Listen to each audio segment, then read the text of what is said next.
think I'll go ahead and introduce our speaker. We're very excited to have Matthew Growdon here with us today. So Dr. Growdon is a geriatrician and assistant professor in the Division of Geriatrics at the University of California, San Francisco, where he attends on the inpatient geriatric service. He completed his medical education at Harvard Medical School, his residency and chief residency at Brigham and Women's Hospital, and his fellowship in geriatric medicine at the Harvard Multicampus Geriatric Medicine Fellowship. His NIA-funded research is focused on improving the safety and quality of medication prescribing for older adults, particularly those with cognitive impairment and social vulnerability. So with that, Dr. Growdon, I'll let you take it away. Okay, great. Can you hear me? Yep. Yeah. Okay, great. Well, thank you, Sarah, and to everyone in the Pepper Center leadership for the invitation. And I did get some exciting news recently from the Pepper Center that it seems like I'll be able to fund a visit to you guys. So I get a wonderful chance to kind of meet you and share some ideas now, and look forward to continuing the discussions. And I can feel the positive energy just in our initial chats now. So. As mentioned, a lot of my current K scholarship is focused on specifically on medication management issues in a very specific population. So I was going to try to tell a story today of, in a way, in my own kind of career path, how I ended up here, and then some of my early findings in this population of older adults living alone with cognitive impairment. So, I'm definitely going to leave time at the end for questions. And if you guys are of the type to want to jump in with questions along the way, that's of course fine too. All right, so we'll start pretty broad, just as I was saying, in terms of kind of like when I started my T32 Aging Research Fellowship at UCSF, for example, I was very interested in polypharmacy and high-risk medication use. So we'll talk about that kind of broadly as background to start off here, and then we'll get into some more qualitative and broader implications in the second and third part. So I wanted to start by acknowledging that in a way, I think I'm really coming and preaching to the choir, and many of the, especially like medication related topics here, adherence that I'll be talking about a bit, and other aspects of integration into primary care are bread and butter of your Pepper Center, and you guys have incredible expertise and leadership here. So I know that I'm coming and telling you about my take on things that you guys are really at the vanguard of. So I'm also really hoping to exchange ideas and learn from you. But in case we're just not all on the same page, I thought I'd start with a broad definition, just saying that when we talk about this term of polypharmacy in clinical medicine and in research, we're often referring to people who are taking chronically 5 or more medications, and we generally mean a combination of prescription and/or non-prescription or over-the-counter medications. And then there's this kind of bigger word sounding of hyperpolypharmacy, which often means 10 or more medications. And these have been fairly standardized over time. When we look at kind of the trend in the US in terms of use of polypharmacy, like meeting criteria for polypharmacy over time, we can see that from around Y2K, the prevalence here in blue of older adults reaching the threshold of polypharmacy was around 22-23%, and has increased to more recently in the last 5 years to over 40-43%. There's been a slight but not as dramatic increase in the number of people taking 10 or more medications over this time. And then we'll talk a little bit about this concept of PIMS, or potentially inappropriate medications, which have been fairly steady despite efforts over time, maybe an ever so slightly decrease in this study. I thought this Lown report, which is, I guess, getting a little older now, from 2020, was a medication report on medication overload, was a really nice kind of very broad sociological, cultural analysis of why we have polypharmacy, what's going on here. And as someone with a background in the humanities, it really spoke to me. And I think that obviously it's a very complex issue. One of the main kind of medical reasons, of course, is that as people have aged longer, we have a higher burden of multiple chronic diseases. But there's these other, intangible but very powerful factors. We have a culture of prescribing. We have a fairly fragmented health system where people are often seeing multiple providers across different sites of care. From a training and education standpoint, we have knowledge gaps around appropriate prescribing and deprescribing. And though this is starting to change, the clinical practice guidelines that we have are often baked into, addressing singular diseases. And then, of course, there's often inadequate non-pharmacologic therapy. We can talk about CBTI as an alternative to insomnia meds all we want, but if people can't get into CBTI or if the apps to use it on their phones are not accessible, et cetera, it's not a viable solution. It's often much easier just to dispense a medication. And then another theme today is going to be that we are, I think, extremely good at prescribing and even dispensing and delivering medications to people's homes, but I think we're quite weak in terms of supporting and walking with people around adherence to therapy. So, as mentioned, when I came to UCSF, I was very interested in this idea of polypharmacy. I've worked a lot with Mike Steinman, as many of you have collaborated with him. He's a wonderful mentor. And I said, I want to study polypharmacy. I want to study polypharmacy in older adults with dementia because I had a background in interest in behavioral neurology as kind of a flavor within geriatrics. So one of the first things we did was a series of studies around describing the scope of polypharmacy in older adults with dementia, and just to kind of warm people up or see who's engaged at this point. I was going to ask you just a question, and you can either speak up or answer in the chat. And the question for you to consider is if you were to guess the outlier or the high end of if we looked at over the last 6 months, every Medicare beneficiary in the US, and we asked the question of what was the maximum number of distinct generic medications that were dispensed for that individual beneficiary over the last 6 months. I'm curious kind of what number you guys would throw out. So did they dispense 5 meds, 10 meds, 15 meds, etc.? We got Jeff, who's definitely jaded. He's got 50. Anyone want to? Okay, Rachel's got 20. Thanks for participating. I'm gonna wait for just a few more. Okay, Sarah's more optimistic, 15. Um, let's get a few more votes here. Okay. So this is going to be the biggest out, like the highest number. Yeah, not the average. Um, all right. So this is the unfortunate situation that one person with polypharmacy was facing. And I think we could spend the whole day on this slide. I think there's actually a lot of really interesting stuff here. There's a lot of therapeutic duplication.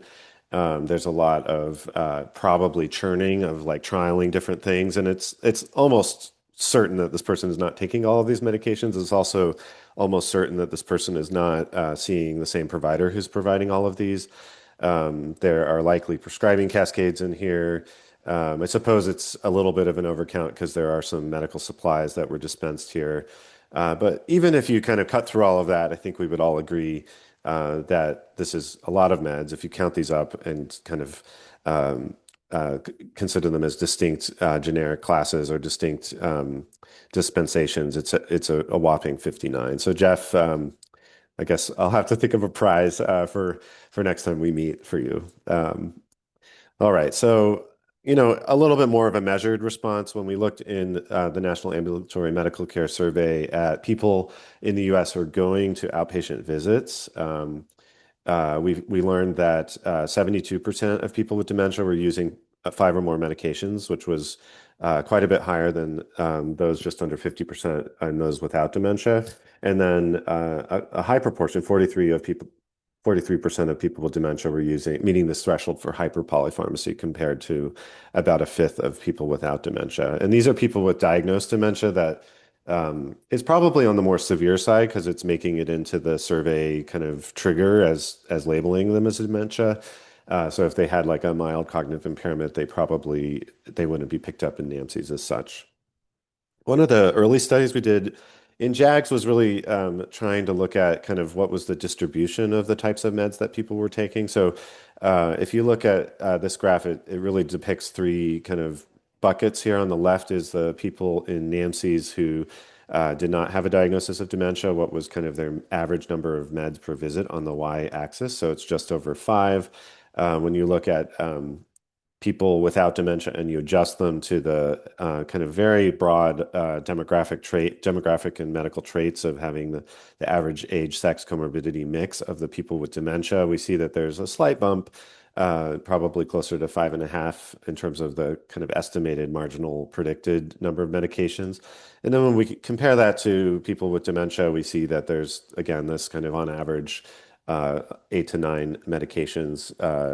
And interestingly, they cut across different categories. So it's not just CNS active meds, but actually the preponderance were in this kind of broad bucket of cardiovascular, diabetic meds, but also CNS meds, metabolic meds, et cetera. So cross-cutting polypharmacy that seems to be above and beyond at least age, sex, and comorbidity driving it.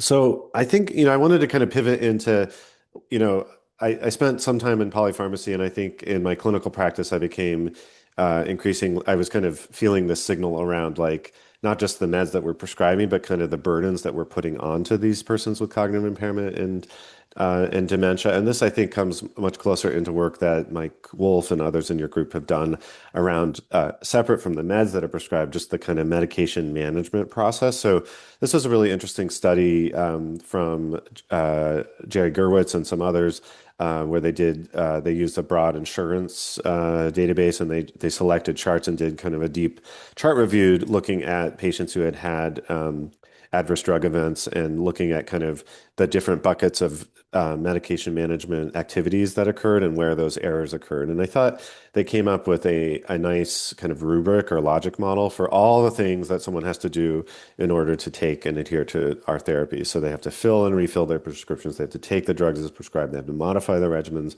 follow clinical advice. They have to report information to providers, and they have to adhere to follow up. And this relatively small study, I think it was in the order of several hundred, maybe. It was not huge, but these were the two big buckets that kind of bumped up as the most challenging in terms of patient errors, in terms of taking drugs as prescribed and modifying regimens. And this was the beginning of kind of a big question in my mind that I'll bring back to you guys at the end here for the clinicians in the room, which is kind of where it sounds a little philosophical, but like I think a lot of the training in clinical medicine is about prescribing for the condition or prescribing appropriately. But one question I've increasingly had with this sort of population, and as we delve into those who live alone additionally, is kind of how do we think about where our boundaries are around not just prescribing, but also kind of helping people adhere, and where are the kind of ethics of that, and where can we do better, which I think we can. So how do we balance this duty to prescribe diligently with ensuring safe medication management?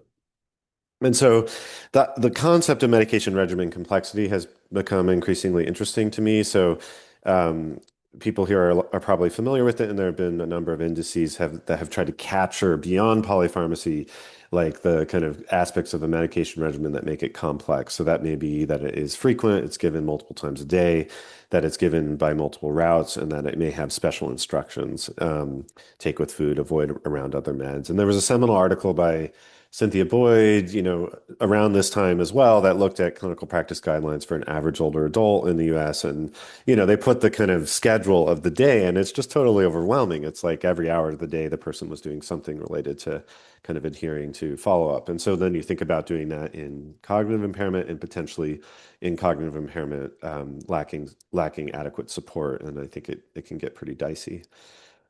This was an interesting study from Ariel Green that piqued my interest. That was just looking I think it was a Minnesota managed care group, but they looked at the kind of distribution of medication regimen complexity in a population with dementia in a real world cohort. And they found that, even if you just looked at the average number of meds taken by the persons with dementia in their cohort, you can see that at this y-axis 5 average meds, there was a very, very broad range in the kind of medication regimen complexity index. We won't get too much into the details of that, but to give an example, someone down here who's taking 5 tablets, most of them once a day, maybe one of them's twice a day, would have a lower average complexity. And then there are plenty of people out there who are taking things that cross they may have topicals and tablets, and they may have things 4 or 3 times a day, et cetera. So and there are of course outliers, but it seems like dosing frequency is often in these analyses what's driving the kind of increased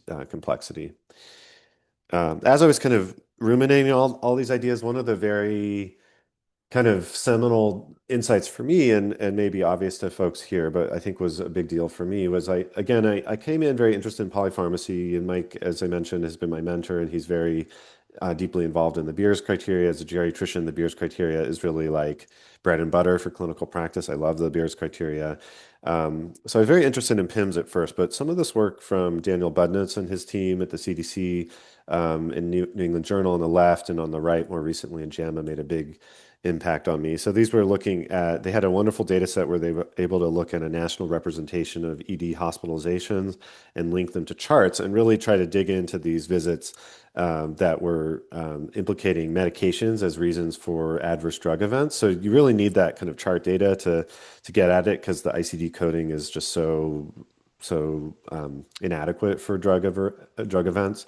And one of their big takeaways is that the commonly implicated medications are really those ones that are strongly indicated for very good reasons. Someone is on a blood thinner for AFib, someone's on a antiplatelet for coronary artery disease, hypoglycemia, et cetera.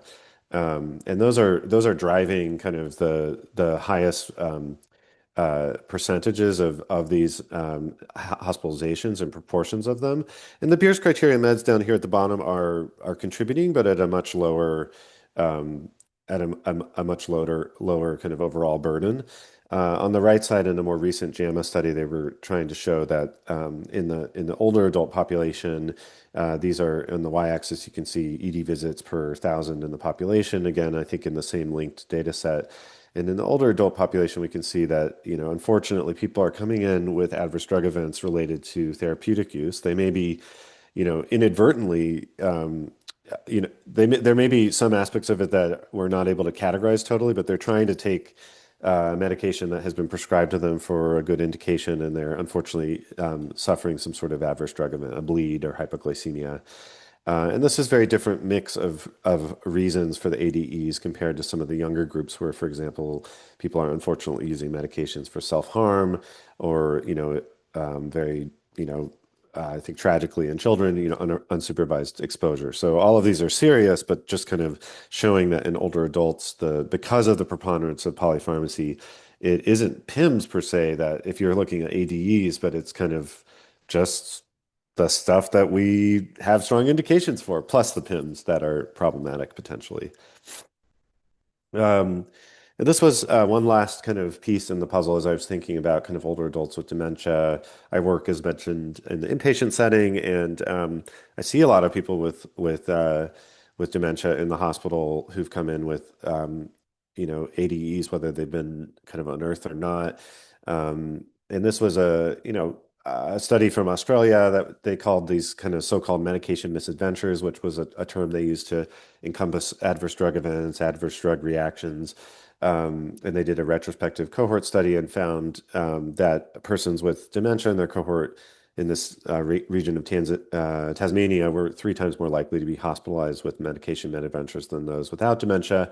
And, they were using claims, excuse me, here. So this is likely largely underreported. I don't think that, Australia would say that their reporting is necessarily that much better for ICD, but you can see that, again, the most common reason falls into this bucket of anticoagulants causing adverse effects. But, other things like opioids, antipsychotics, CNS meds are also common. Um, so, all together, this kind of led to this pivot in my mind of thinking about kind of potentially high-risk medications with a broader lens, especially in this kind of group of older adults with dementia and complex medication regimens. So in the center here was kind of how I came in thinking about it, which was like, of course, we need to think about PIMS, we need to think about anticholinergic sedating meds. But then I became, increasingly concerned about medications with a high risk of unintentional misuse or a narrow therapeutic window like insulin or anticoagulants, opioids. And how can we support? It's not that we want to withhold these therapies, although there is something we'll talk about later where you kind of wonder, is there a point ethically where they unfortunately, should be withheld? But more so, like, what can we do to steward our medications and our medication adherence support? And so there are a lot of strategies. We'll kind of touch on some of these a little bit later as we talk about some of the qualitative insights, but all of these have had different trials and kind of attention over the years, whether it be medication reviews, trying to overcome fragmented communication, deprescribing efforts, caregiver support and education. I've been very interested in this population in the role of in-home supports and services for reasons that we'll talk about. And then, of course, there's the ever-present hope that things like new technology, smart pill dispensers, AI, that some of these emerging technologies could help. Although I think, many of us would recognize that they don't just help right out of the box. They have to kind of help because they're adapted for the right use. So in the last few years, I kind of narrowed even more. So I was like, okay, I'm interested in polypharmacy. I'm interested in dementia. And who are these people I keep consulting on in the hospital on the ACE unit and geriatrics consults? And the denominator I live in, and many of the geriatricians here may relate, is people who live alone with dementia. And some of them, are truly socially isolated. Some of them have very supportive family elsewhere in San Francisco. Some of them have supportive family across state lines. But nevertheless, they show up disproportionately in my consults, I think, because people are often confused and upset, like having some kind of moral quandaries about how to take care of them. Um, some infographics just here to drive home this population. So the size of it. So if we take this kind of 10 by 10 here as representing the older adult population in the US, we have about 61 million people represented by these boxes. If we think about people who have either diagnosed or undiagnosed cognitive impairment, including MCI or dementia from high quality survey estimates, it's potentially about a third. We could have a whole other discussion about whether that's preclinical Alzheimer's in some people, as the new guidelines would have us know, but purely based on kind of cognitive screening, um, a third of them have potentially cognitive impairment. And then if we look at, census estimates, about just under a third of them likely live alone. And when we look at the kind of union of these two, we get that about 1 in 4 older adults with cognitive impairment live alone. So that's just under 10%. And when I went through the exercise of kind of overlaying all these stats, it was actually enlightening for me because I think I went into all this feeling like, oh, I'm so interested in this like little tiny denominator that, ha is not a huge denominator, but nevertheless, it's still surprising to me even, and I think to my non-geriatrics colleagues that it is just shy of 1 in 10 older adults may have cognitive impairment and may live alone. And that doesn't necessarily mean that things aren't going great, but it may raise some risks. And so we'll talk a little bit about the risks around medication management in some of those individuals. So just to give a little bit of demographic background, I've been very influenced by another mentor in my K, Elena Portocolone. I'll be sharing some data from our work together. This is a figure that I borrowed from her, but basically it's telling the story that, again, over a fourth of older adults live alone in the US. You can see the red bars here in terms of the single person households that were as we get older in the US, it's actually increasing preponderance of people who live alone. It tends to be, again, because of demographics, it's often older women living alone, more so than men. I think it's actually in of itself a very interesting sociological demographic issue. I don't want to call it a problem because many people live alone by choice. Many people are thriving alone. But there are cases where there are circumstances like family dispersion, divorce, lack of alternatives that are palatable, whether it's congregate living, et cetera. There's a lot of interesting literature about it. Is it a risk factor for badness or not? Is it a problem or not? And I'm trying to kind of come at it with, at least in describing the demographics of it without any sort of normative judgment. It's happening here. It's happening in Western Europe. It's happening in East Asia as well. So it's kind of like happening all over the globe. And so it will be a century where there are more people at the kind of later end of their life who are out in the community and they're alone. So that it doesn't just have to do with meds. It has to do with kind of a lot of service provision. Um, Not surprisingly, these people often lack medication management support. Um, you know, my hunch is that they run the risk of medication underuse, non-use, misuse, overuse. That is not borne out by tons of empirical data, although I have some suggestive data, and I'm trying to find ways to answer that second bullet point. and they have been hard to study. They're hard to get into large data sets, which like a lot of like things like Medicare don't include living arrangements. You have to link to things like MCBS or you have to link to NHATs. And then you kind of start to select for people who are in those studies.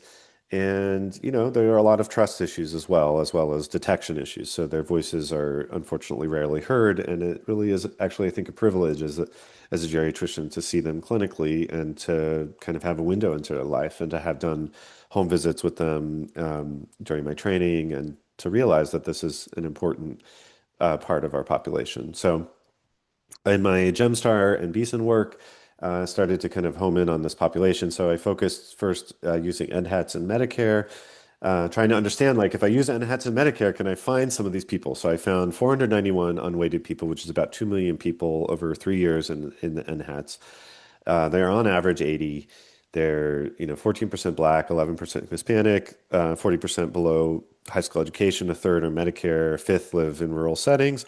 And more of them, perhaps not surprisingly, but also probably because of biases of who gets an NHAT, only a third of them have probable dementia, two-thirds of them have possible dementia. So maybe they have normal cognition, or maybe they have worrisome slight MCI. It's a little hard to know with the survey. When we look at those people, you see them in the box here on the left, the 491. And this was just a very broad descriptive study looking at kind of what's going on with the medication management. So 78% of them in nationally weighted estimates manage meds by themselves at least some of the time.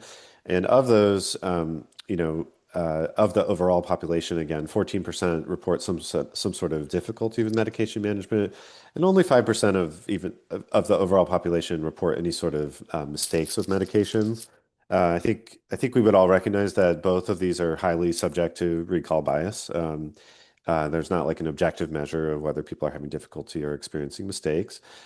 Or maybe the rates are lower than I would have guessed, or the people that we're capturing are not the highest risk folks. But this just gives a broad overview of what's going on with them in terms of like how often are they requiring help, how often are they reporting difficulty, et cetera.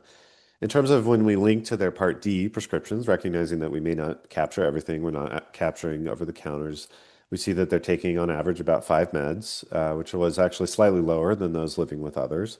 63% of them have polypharmacy, 16% of them have this kind of hyperpolypharmacy perspective. And, they're taking different types of meds. I'll show a figure here that some of which may be kind of higher risk.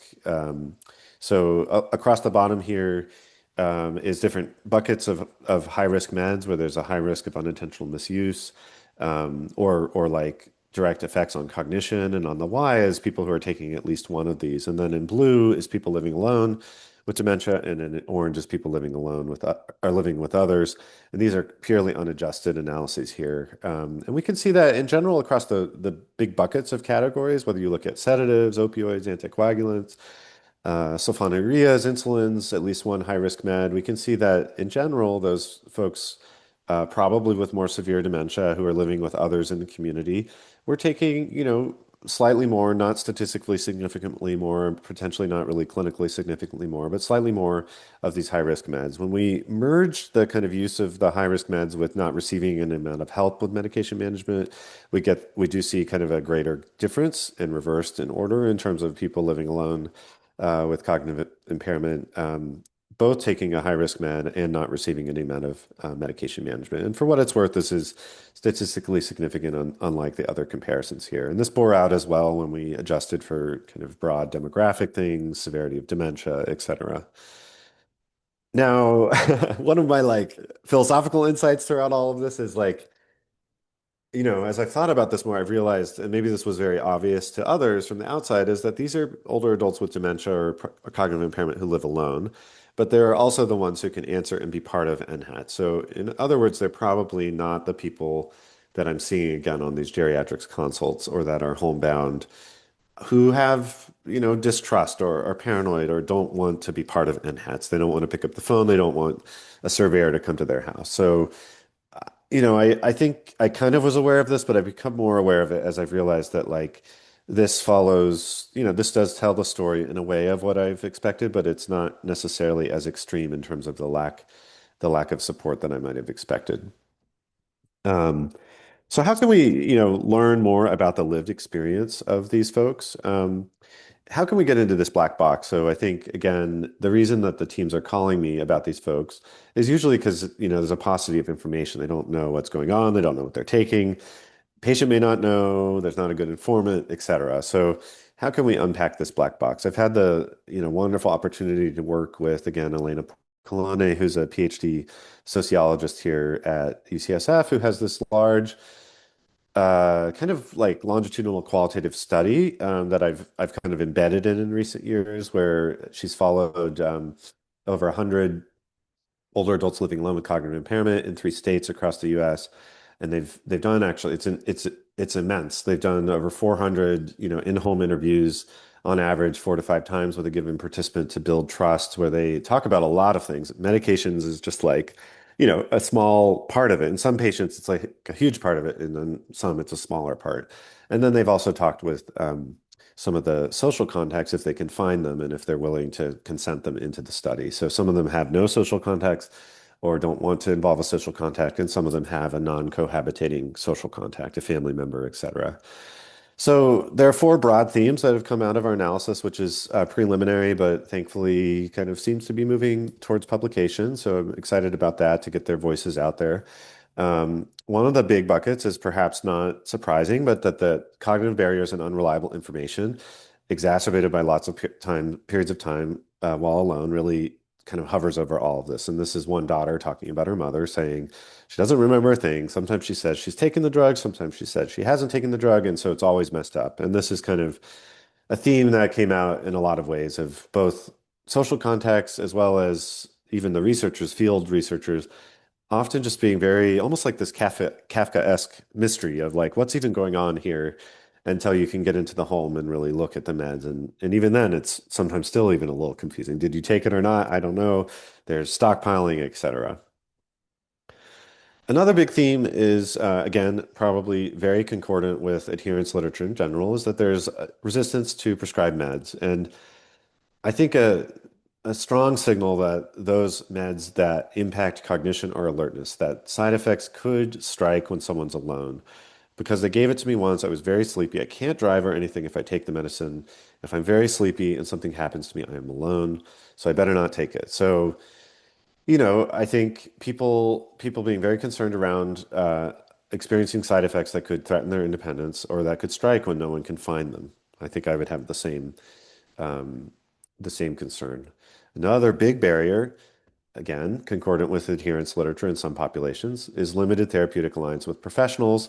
And I think in this population, with a perhaps slight extra flavor of trying to remain independent at home. So basically, the idea that if one shares medication-related problems with healthcare professionals, they may get institutionalized. Also, just kind of a generic almost like quasi, maybe somewhat warranted paranoia around like being experimented upon by polypharmacy, by meds. This person's talking about being treated as a guinea pig by big pharmaceutical companies. Another one's talking about their home care aide taking pictures of their cup of meds to justify sending them to a nursing home, that sort of flavor. And finally, navigating logistical difficulty medications without a built-in advocate. So this person's talking about how their social worker argued over the phone in English. This is a Mandarin speaking participant. My social worker fought for me. I couldn't argue with them. If I'm alone, then I just have to accept this and purchase one for myself. So some of these folks were lucky to have advocates, whether they be, family that are advocating for them or case management. A few of them were in PACE programs. Um, and that helps a lot. And it seems almost requisite as time goes on. And some of them had less of this support, but it seems particularly potentiated in this population that they may lack advocates for this. Some of the things this has got me thinking about is around caregiving in this population. So a lot of geriatrics literature, dementia literature is really around kind of dyadic. I think it's great. Like I've been very interested in dyadic research, caregivers, patients, even around medication management. Some in this group have done like fantastic work around dyadic perspectives on medication management. Um, It doesn't always fall that way. I mean, there's a predominance of limited support from unpaid caregivers here. A third of the people in this qualitative cohort are getting support from non-family caregivers, and caregivers in this population tend to be kind of more spotty, fragmented. Sometimes they're friends, neighbors, someone who's a little bit concerned about someone in their senior housing that's kind of somewhat aware of them. And then there's kind of this idea of distance caregiving. So even if you have a very well established family member who's advocating for you, they may be one of the folks in this 116 people has lives in California and has a caregiver in Peru. So, they talk on the phone several times a week, but the almost 90-year-old patient lives or participant lives alone in Oakland and gives me kind of a sense of precarity. But that's the global world in which we are. So last thing, I didn't want to just paint, a dark picture. I think I've kind of gone on this journey, like I was talking about, from polypharmacy, PIMS, into kind of medication regimen complexity, dementia, social factors, and now I'm kind of in the state of things where I'm starting to think like, what are they trying to tell us would help them, and where can we go with this? And I actually think you guys have so much expertise here. I hope to continue these discussions. So. This is a great quote from one of the participants who says, the pharmacy gave me these packets. So there's some sort of blister pack. They have 7 days in it. You finish a week, you start the next one, but then, sometimes you start in the middle, you get confused. Then I find pills on the floor. I'm not really sure what's going on. They go places. I find them, so everything's happening. Okay, so maybe the blister pack is a good intent, but it's, not getting there. And so I told them again this idea of guinea pig, and I believe this person's in a PACE program, but they're going to give me some sort of contraption and see if it helps me take my meds on time. I don't know what it is, but it's here with me now. And so they kind of looked at it together, and it was a really fascinating interview to analyze. So these are just some of my own interviews as I've embedded in it. It's any geriatrician, most primary care physicians, the kind of brown bag patient, can I ask you about your meds? And it's like someone puts something in front of you, and it's this is a patient in North Bay, and here are their meds. This is another patient who lives alone in the East Bay, who has a friend who has set up this. This person has pretty significant memory loss, and so they've set up almost this like ritual. There's this list at the bottom they read. It says this is a monthly pill organizer, daily meds. On the morning of this month, start on day one, and etc. Keep going for the rest of the month, refill at the end of the month. Takes about 90 minutes to refill. Um, this is someone who can sometimes not necessarily remember the end of a end of part of a conversation with you on the short term. But they've managed over the last few years to set up this incredible regimen. This is also someone who's using insulin and has trouble remembering which part of his body that he injected. So he has these almost like, again, these like ritualistic things all over his SRO that say, on this day, do your left lower quadrant, right lower quadrant, etc. And he actually has ritualized a lot of this. He has his prayers. He's very religious. And then underneath the prayers are his medication rituals. So he literally says his daily prayer, and it kind of leads right into his meds. So it's an amazing ritual. And, I commend him and his caregiver for what they're doing.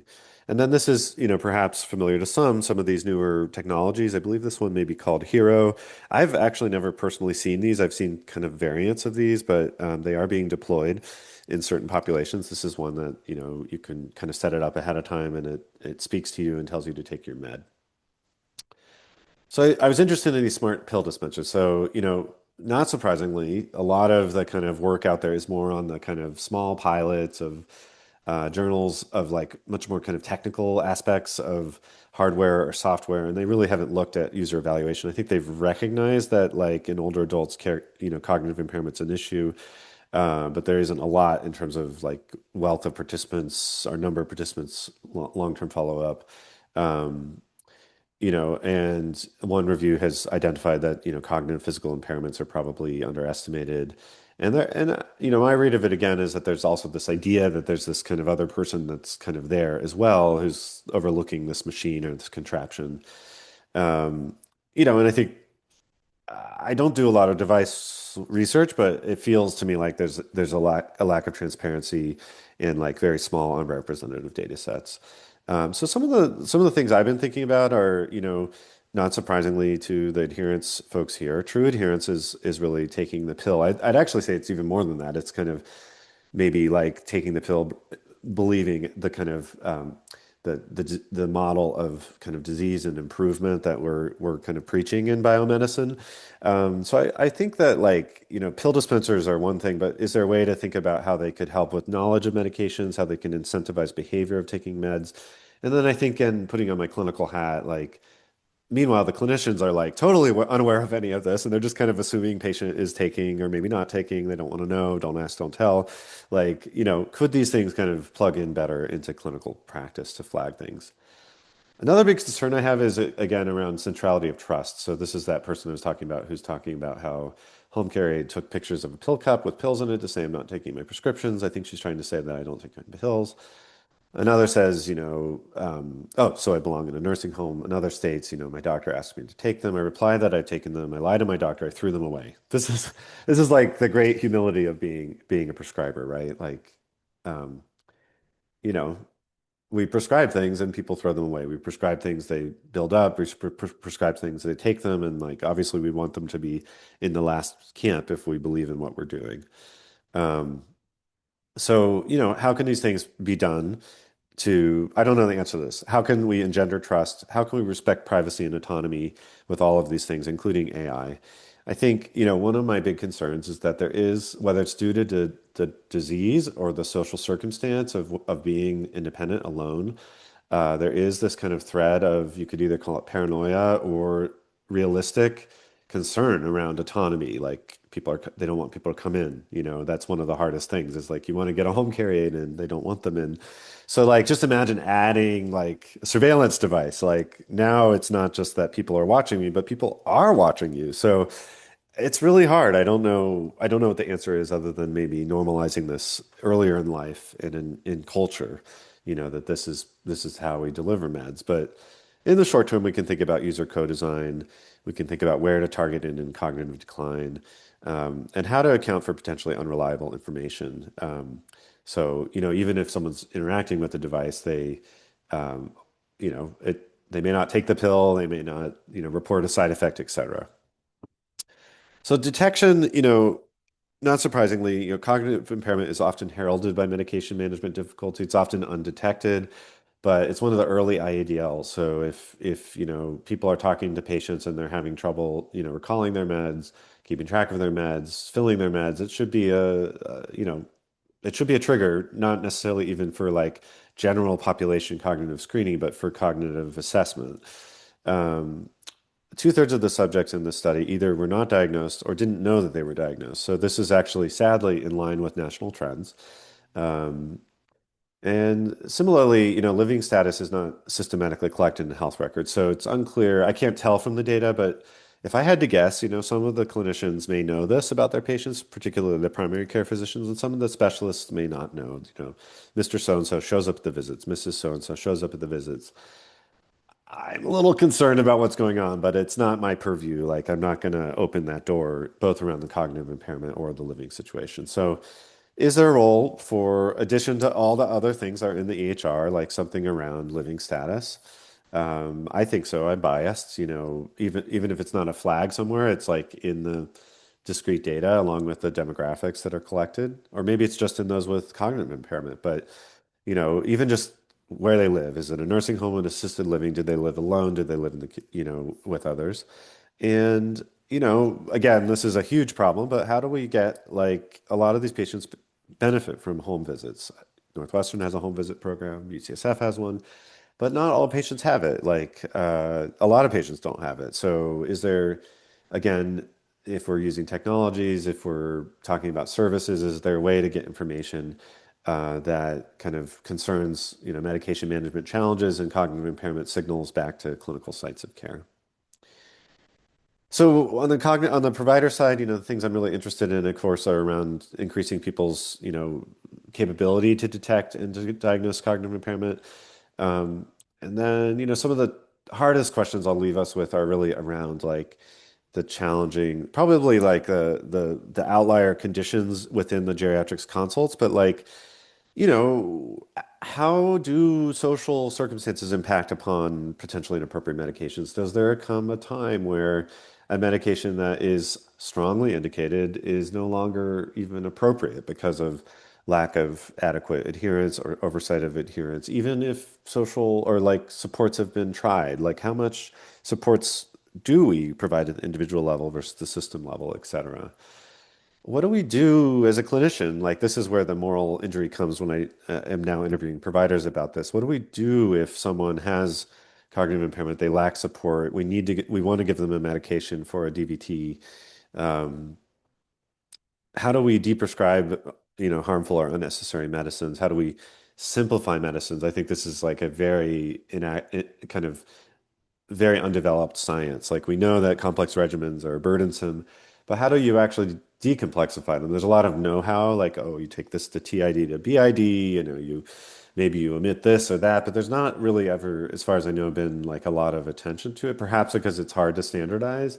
Um, but I've been increasingly interested in like how can we study this from a secondary data standpoint, and like how can we provide guidance, even if it's not, gold standard guidance to people about like low-hanging fruit about how to simplify regimens that, clinician experts may know, but, average ED physicians or PCPs may not know. Um, and then finally, I think it's hard to imagine solutions for this population without policy changes. They are underrepresented, they are under voiced in the system.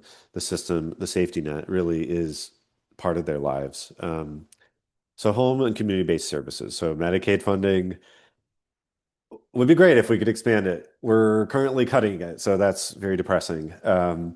There are some really great researchers like Jane Lowers and others who've thought about like how can we recognize non-kin caregivers in kind of the idea of caregivers.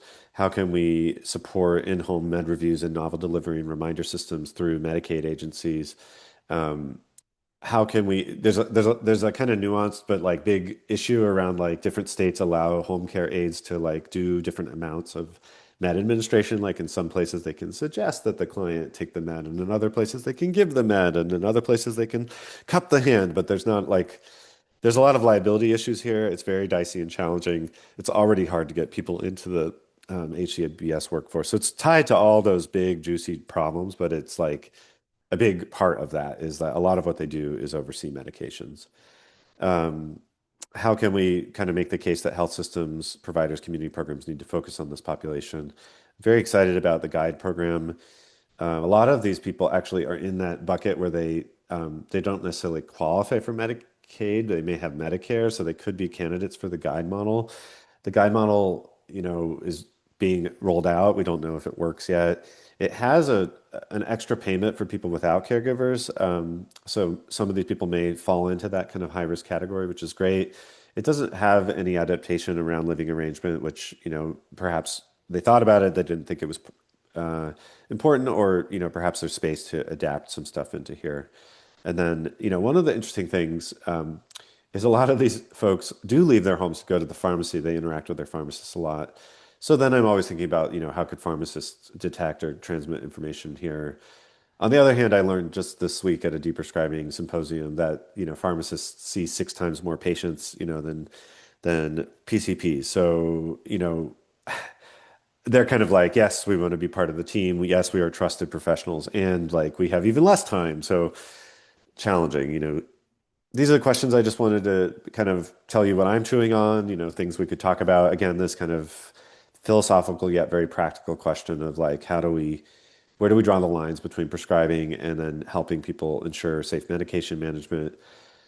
PIMS, are often defined by characteristics of medications that make them risky and or clinical syndromes that interact with medications. Where do social circumstances fit into this? Not just living alone, but affording meds, racism, structural things. It's been interesting talking to Mike about it because I think he would be okay with me sharing this, that I think many guideline committees have actually explicitly decided that that's not the purview. But I guess maybe because I have a background in the humanities, interested in the social sciences, that they feel intertwined to me. And then, how do we support what I think of as feasible prescribing? So feasible prescribing is hopefully the highest quality prescribing, but it's not always the highest quality prescribing. Sometimes it involves trade-offs. It involves prioritizing the things that people can do, the diseases that are most important to them. How do we think about this in guidelines, which are often not feasible, and in quality metrics, which may reward tough behavior? So, um, thank you, first of all, for inviting me. I look forward to discussing, and thank you to this wonderful list of mentors and collaborators, in particular, Mike Steinman and Elena Portocolone. I put her link here in case you're interested in learning about her awesome study, which should have some more results coming out. She's always looking for people to collaborate with. She has like an insane amount of qualitative data. I have a small amount within it. We'd love to chat. So let us know. Thank you so much for such a wonderful talk on such an important topic that really just affects us caring for older adults every day. If anyone has a question, please put it in the chat, and then we'll share it. I mean, this is more of a comment than question, but I mean, I feel like there just has to be so much more attention paid to deprescribing, right? Like aggressive deprescribing in this patient population, where we worry way too much about the dangers of deprescribing, and we don't worry enough about the dangers of polypharmacy and having patients continue medications and they're not taking them appropriately. So it's like the aggressive deprescribing is my bias. Um, uh, If I could just, I guess, respond. I agree. I mean, I think it's fascinating because I was just at this USD prescribing research like symposium on like trying to develop guidelines around deprescribing or get guidelines in disease-based settings, like in the ACC/AHA heart failure guideline, like get them to talk about it. And I think that the symposium was great because it wasn't just the choir, there were a bunch of geriatricians and pharmacoepidemiology people there, but there were also like cardiologists and GI people. And I will say, I can report back that one of the big challenges is that there's still a very prevalent feeling that the data are not there. There are not trials, big cardiology-sized trials, that randomize people to prescribe or to continue or deprescribe to say that it improves patient outcomes. So I think, nevertheless, I mean, none of these people are in those trials anyway, so they don't apply to this population. But I think yeah, I just don't know. I totally agree, but I'd love to kind of figure out how to get people on board with it because my feeling is that people are like unwilling or uncomfortable with accepting the lack of adherence and the lack of support and the lack of the nihilism that is connected to all that. And so they just kind of like do the goal-directed medical therapy, like the ritual, like, oh, you'll do all these things and you'll fill all of these, I think it's actually psychological more than anything. Like it's just easier to keep it there. Makes the provider feel good. They're doing the right thing. Yeah. They're check marking the box. With all due respect to any specialists here, I mean, I just think it's like, you don't want the whole system to unravel because you become a nihilist about what we do in medicine. But like, I also think accepting reality at some point is okay. I'm not seeing any questions. If anyone has any questions, put them in the chat in our last few minutes here. But we really appreciate your time and sharing your work with us. Oh Sarah, I yeah. think we did Forward have to actually a question that Oh was yeah. posted a little earlier today. Um, do we know how the bar looks for patients with dementia split, whether they have a spouse or not?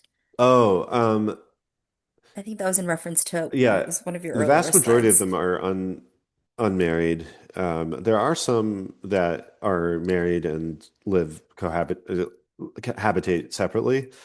Um, but many are widowed. Some are single, kind of by choice or by circumstance. And I think like when you think about living alone has kind of had like an interesting play as a social risk factor over the years. I think there was a lot of excitement about it maybe 20, 30 years ago as like a predictor, like, like any other predictor of potential badness, admissions, ED visits, et cetera. And it doesn't always perform like that in the sense that some people, again, there's a lot of heterogeneity. Some people are living alone and thriving, and they're living alone because they're thriving, and they are doing great, And some people live with other people in really toxic situations. So I think living alone scientists, Elena Portocolone, one of them, I'm kind of partially one. Like I I think I'm increasingly wanting to move from like living alone to like living alone plus limited support or just limited support, but it's hard sometimes to measure support easily. So living alone is like a proxy that gets you part of the way. But it is, I think, really important to do justice to like even in Elena's set, like there are people who are doing great. I showed you that guy who is taking 25 meds and insulin and has severe memory loss. And like he had his Libera app in front of me when I was with him, and he went and took his meds, and he has some hypoglycemia and hyperglycemia, but like he's okay, he's managing. And yeah. Well, we'll look forward to your visit. Yeah, I'm looking forward to it. I'd love to talk to you guys about some of your innovations in primary care. And I know nothing about med dispensers and technology. That was just kind of my initial read of the literature, or I'm embarking on some like actual adherence work, and I'd love to kind of chat with Mike about that because it's a lot harder than I expected. But you can kind of see whether people are feeling things, but then interpreting it is very dicey, I think. Um, And Rachel Connor just put in the chat that she also has heard the same concern from her patient caregiver interviews about the losing autonomy with medications. yeah, I thank you, think that's very Rachel. interesting. Yeah, and Rachel, your paper from I don't remember how long, a couple of years ago in JAGS, like is one of the few that I can point to that's kind of in this arena. And I think in your supplement you talked about like how many of them lived alone, and it was I think around a third of your people, but you'd have to correct me if I'm wrong. But um, it's it's great to hear your insights. Well, thanks again for a Yeah, wonderful talk today. And yeah. thank you everyone for joining us. We'll see you next month at our next pepper round.